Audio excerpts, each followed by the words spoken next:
suis née à Rodez. Je viens d'Afghanistan. Je viens d'ici. Je viens de chez moi. I'm from Somalia. Oui, je viens de Scorteozzo. Je viens du Pérou. Je viens de Pologne. On est tous citoyens du monde. Être né quelque part, pour celui qui est né, c'est toujours un hasard.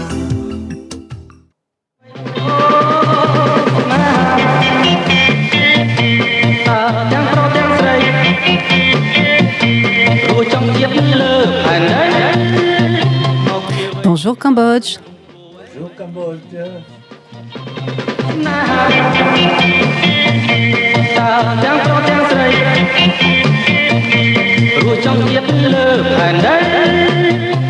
Bonjour à toutes et à tous, vous êtes bien sur la radio Quartier des Ondes. Bienvenue sur l'émission Bonjour Cambodge, une émission préparée par les Cambodgiens de Rennes en partenariat avec l'AKIV, l'association Khmer d'Ille-et-Vilaine. Je suis Céline. Je suis Roger. Je suis Pawan. Je suis Sopa.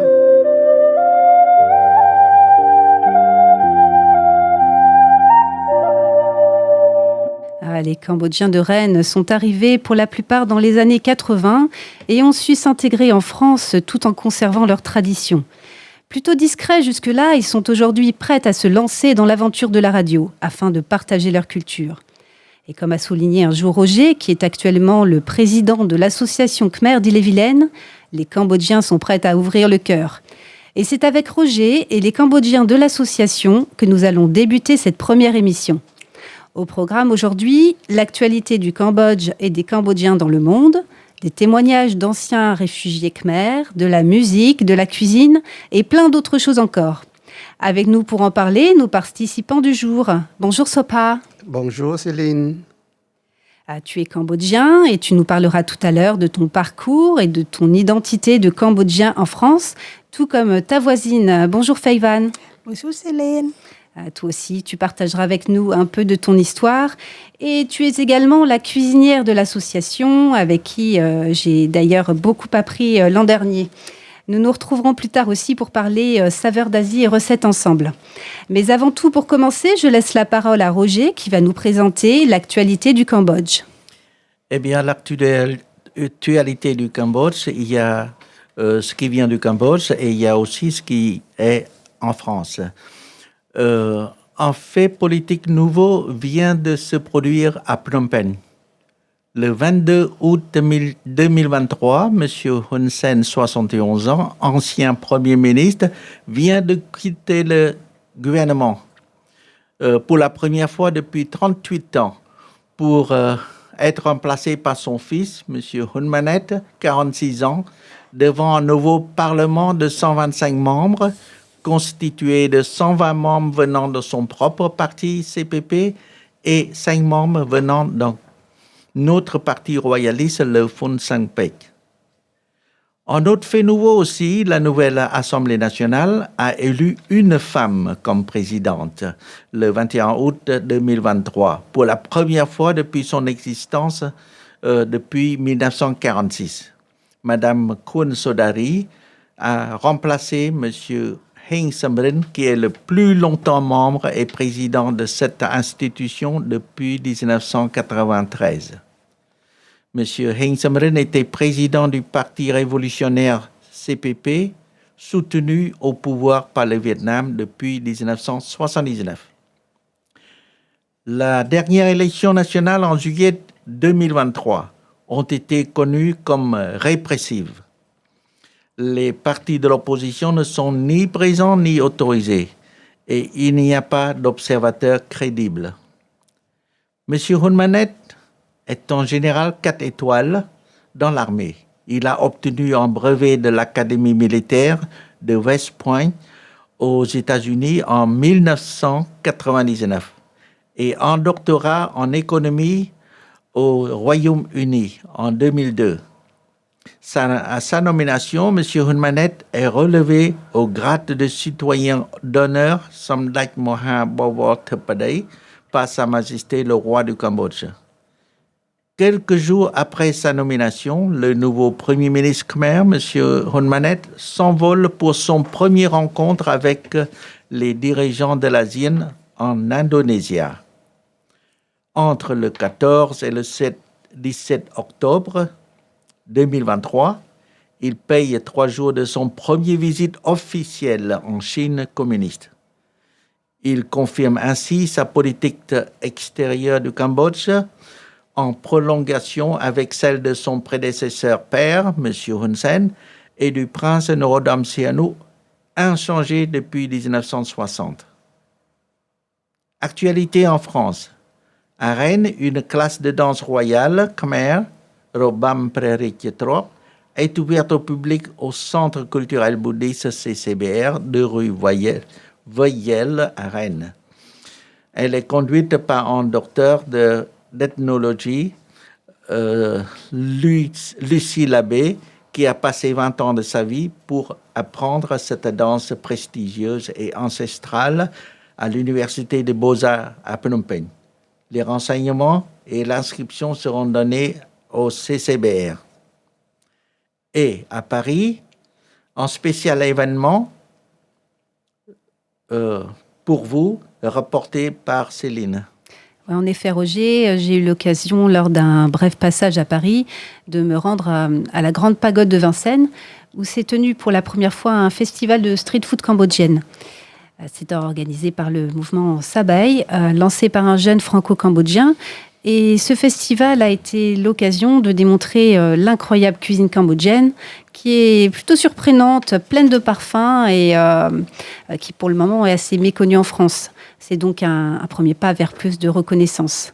Alors moi, c'est vrai que quand j'ai découvert la cuisine cambodgienne, j'ai été tout de suite charmée et conquise. J'ai goûté plein de choses sympas là-bas, et notamment des petites crêpes farcies au régluant, aux haricots noirs avec du sésame. Vous devez connaître un petit peu ça, notamment Faivan, je suppose. Bien sûr, on le connaît. Oui, et puis on aura l'occasion dans cette émission et dans les prochaines d'éveiller vos papilles et de vous faire découvrir la cuisine cambodgienne. Avant de parler avec Sopa et Faivan, écoutons ensemble le titre de Samu Seseta, alors pardon pour la prononciation, qui s'appelle « Ritrai del Ban Chupek ». C'est à peu près ça.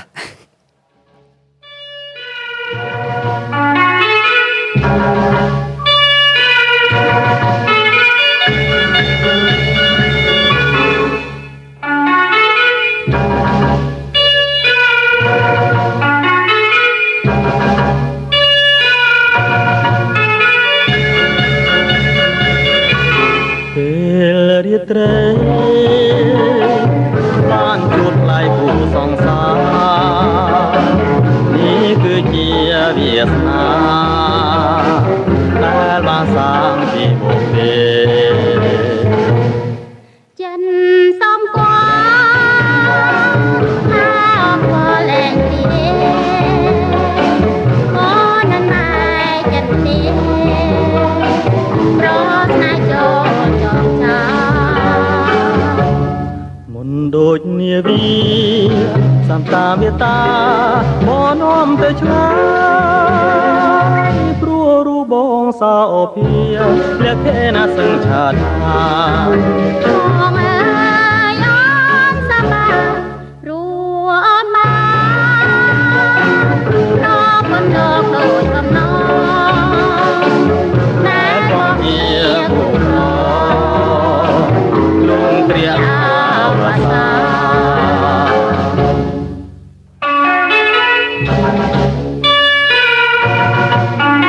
Alors, est-ce que j'ai bien prononcé le titre de la chanson?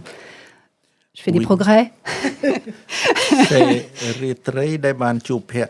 Cette chanson est écrite par le prince Sihanouk, qui était roi, qui était premier ministre et chef de l'État en même temps. Il écrit pour sa femme la nuit que je t'ai rencontré. Ah, joli. Ouais. C'est donc une histoire d'amour qui est racontée dans cette chanson. C'est un vrai amour, ça. C'est un tube chez les Cambodgiens. Cette chanson est très connue. Très connue. Très connue. J'ai très bien aimé aussi. D'autant plus, c'est inventé par le roi. Donc c'est prestigieux en plus. Hein. Oui. Bon, sans plus tarder, on va se pencher maintenant sur ton parcours, Sopa, et toi aussi, Feivan, ancien réfugié khmer. Alors, à Rennes, comme dans d'autres régions de France, il n'est pas rare de croiser la population asiatique qui vit et qui travaille. Mais qui sont-ils? Et parmi eux, qui sont ces Cambodgiens? Allez, c'est parti pour la rubrique « Être Cambodgien aujourd'hui », les portraits de Cambodgiens de France.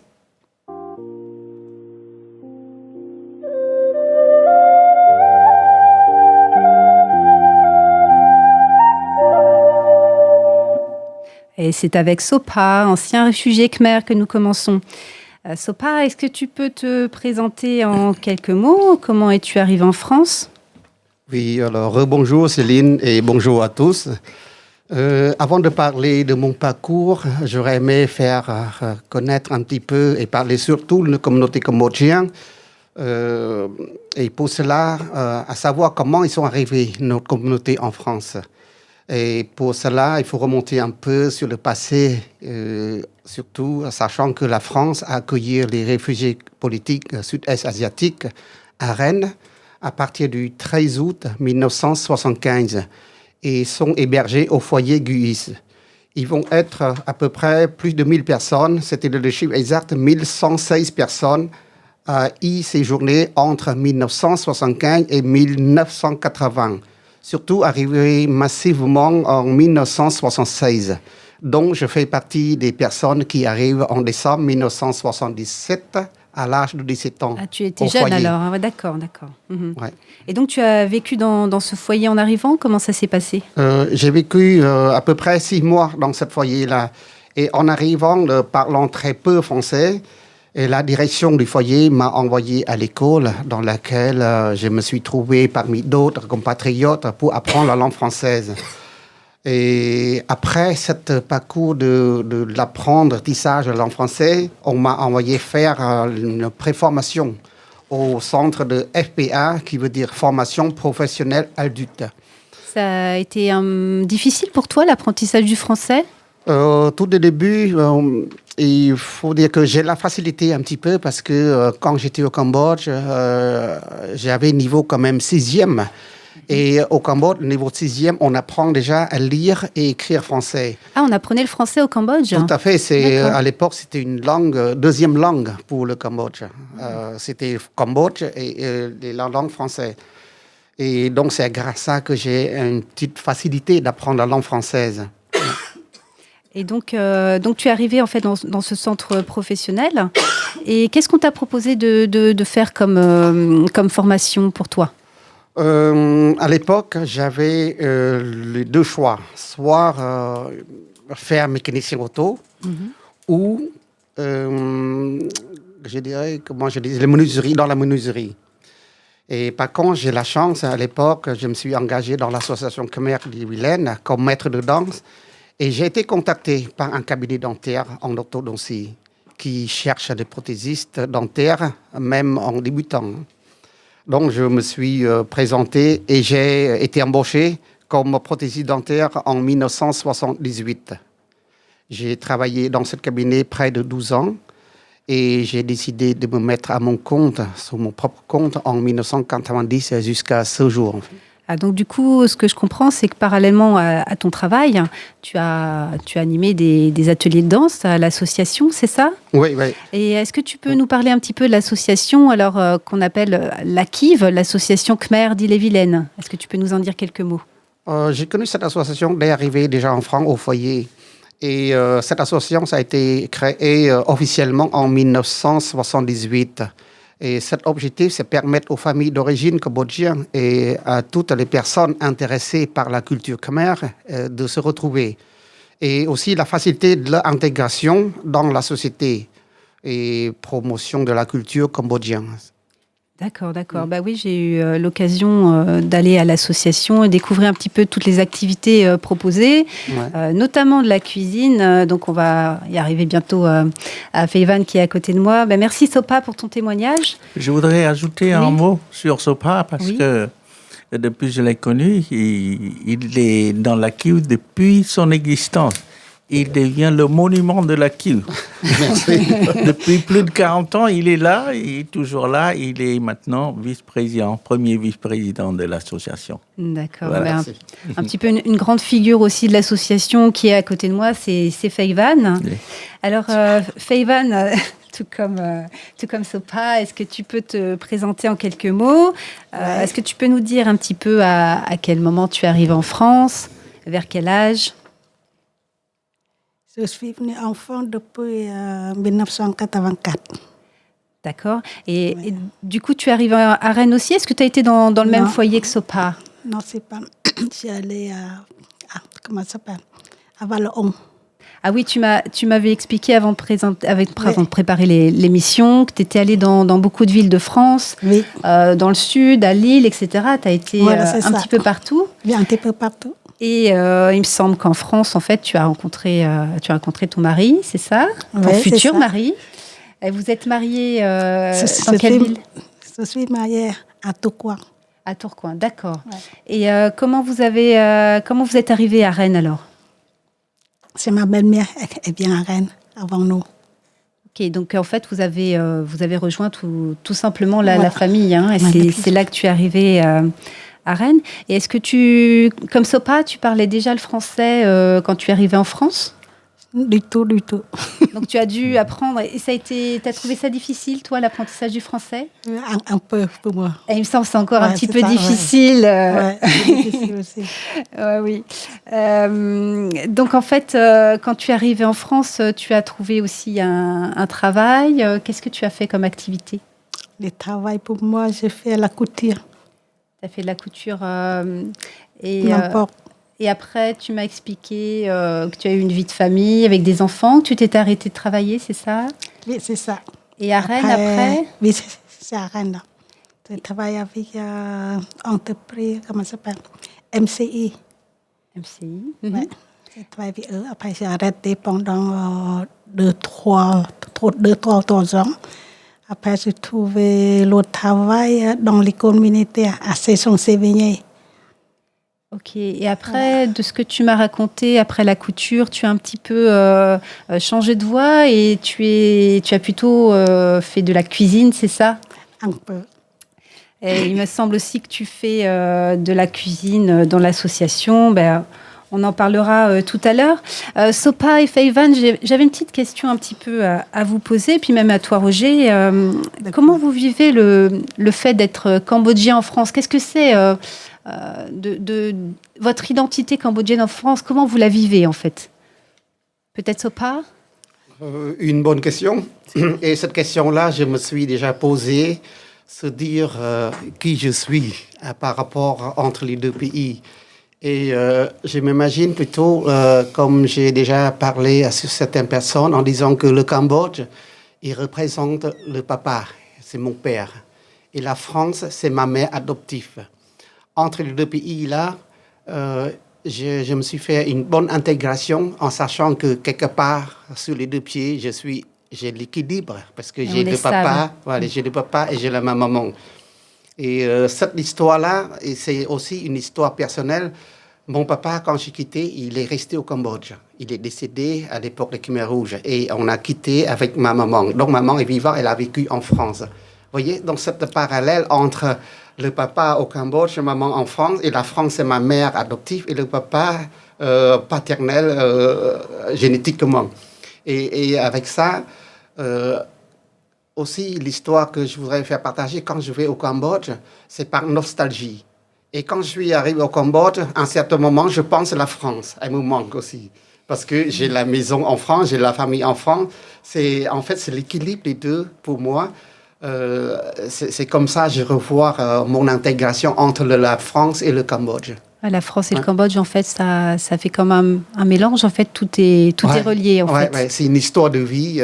Je crois que c'est quelque part équilibré, bien que il y a le passé, je dirais, de l'histoire de guerre. Mais ça récompense quand on a l'histoire aussi, je dirais, vivante et aussi à la fois, je dirais, reste jusqu'à aujourd'hui comme une image positive. Merci Sopa et puis merci Feivan. C'est toujours émouvant pour moi, et surtout sûrement pour vous aussi, de découvrir des bouts de vie, des parcours du bout du monde, de se plonger dans une culture étrangère. C'est vrai qu'on ouvre votre porte, hein, vous qui êtes né loin d'ici. Vous avez aussi construit des vies en France et puis vous avez plein de choses à nous partager. On apprendra petit à petit mieux à vous connaître et on écoutera lors de prochaines émissions d'autres témoignages de Cambodgiens rennais. Mais avant de retrouver Feivan et de partir en voyage culinaire, on va faire une petite pause musicale avec Vantan et Vanda, un titre qui va vous donner la pêche, j'espère, Khmer Gentleman. Installez-vous bien confortablement, vous êtes bien sur la radio au Quartier des Ondes.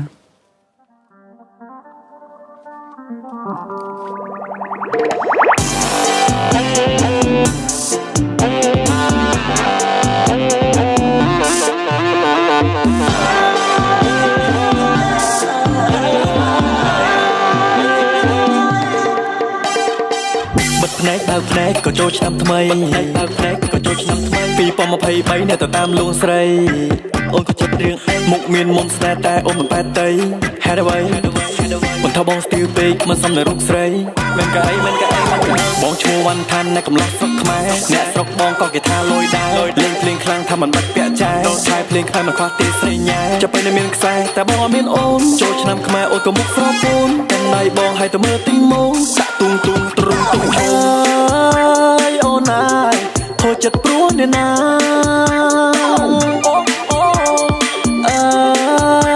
អូនណាយឮថាខូចចិត្តព្រោះបណ្ដា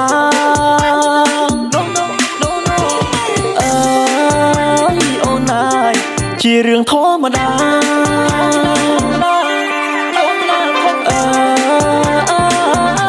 កុំស្នេហ៍គេតែមកខាង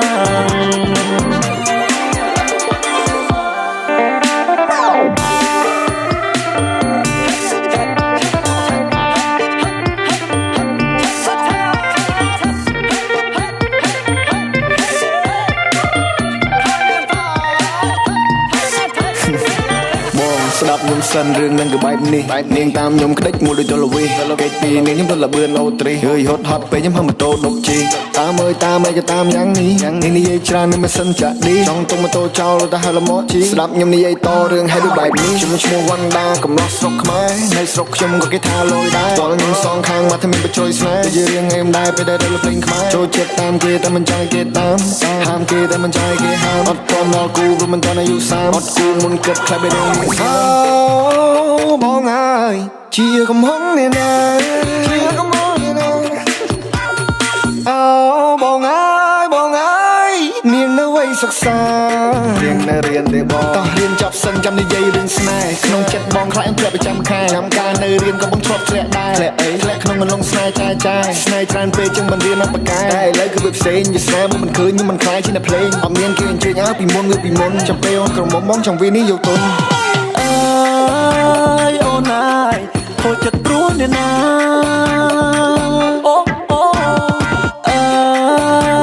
អូនណាយឮថាខូចចិត្តព្រោះបណ្ដា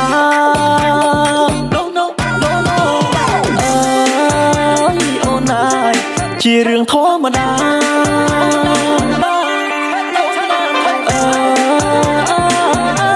កុំស្នេហ៍គេតែមកខាង